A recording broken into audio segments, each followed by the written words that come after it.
નમસ્કાર દર્શક મિત્રો, પાટવી ગુજરાતી ન્યૂઝમાં આપ સૌનું સ્વાગત છે।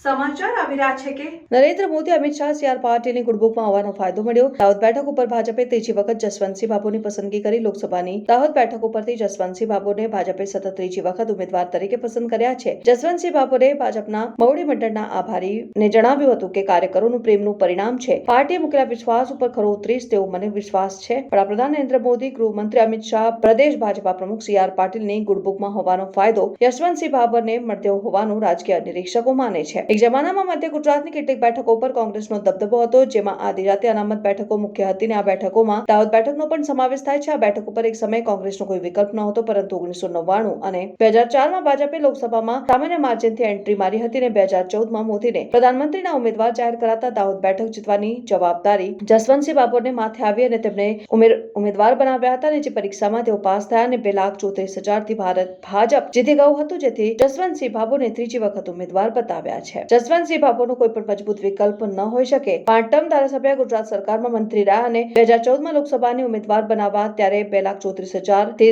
જંગી લીડથી વિજય થયા હતા। રિપોર્ટર અવસર અડ, પાટવી ગુજરાતી ન્યૂઝ, ઝાલોદ।